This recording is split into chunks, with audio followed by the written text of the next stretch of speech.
എനിക്ക് ഓരോ നിമിഷവും നിറവുള്ളതാണ്. വ്യത്യസ്ത ഭാവങ്ങൾ നിറഞ്ഞതാണ്. ആഴമുള്ള അനുഭവങ്ങളിലേക്ക് അവ വഴി തുറക്കുന്നു. ആസ്വദിക്കൂ തന്മയി ഭാവത്തിൽ.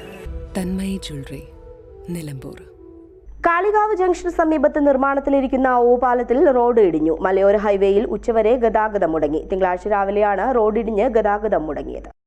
ഞായറാഴ്ച വൈകുന്നേരം മേഖലയിൽ ശക്തമായ മഴ പെയ്തിരുന്നു. ഇതിനുശേഷമാണ് ഭിത്തി ഇടിഞ്ഞത്. ഓവുപാലത്തിന്റെ ഒരു ഭാഗം നിർമ്മാണം കഴിഞ്ഞ് മാസങ്ങളായി. രണ്ടാം ഭാഗം പ്രവൃത്തി നടന്നു വരികയാണ്. ഇതിന്റെ ഭാഗമായി ഓവുപാലത്തിലെ മണ്ണ് നീക്കുന്ന പ്രവൃത്തി നടന്നു വരികയാണ്. വലിയ ഗർത്തമായതും മഴയുമാണ് റോഡിടിയാൻ കാരണം. ചെറുകിട വാഹനങ്ങൾ മാത്രമാണ് ഉച്ചവരെ കടത്തിവിട്ടത്. നിലമ്പൂർ ഭാഗത്തേക്കുള്ള ബസ് സർവീസുകൾ ഉച്ചവരെ അമ്പലക്കടവ് വഴി തിരിച്ചുവിടേണ്ടി വന്നു. കാളികാവ് പൂക്കോട്ടുംപാടം റോഡ് പ്രവൃത്തി നടക്കുന്നതിനാൽ ഗതാഗതം ഏറെ ദുഷ്കരമാണ്.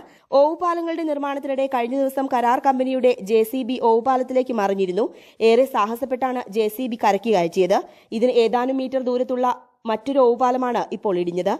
പെട്ടെന്ന് നിർമ്മാണം പൂർത്തിയാക്കിയിട്ടില്ലെങ്കിൽ ഓവുപാലങ്ങളും അഴുക്കുചാലുകളും ഉൾപ്പെടെ ഇനിയും ഇടിയാൻ സാധ്യതയുണ്ട്. News bureau, Kalikavu. സ്വന്തം ഹൈസ്പീഡ് ഇന്റർനെറ്റ്, നമ്മുടെ സ്വന്തം ഇന്റർനെറ്റ്.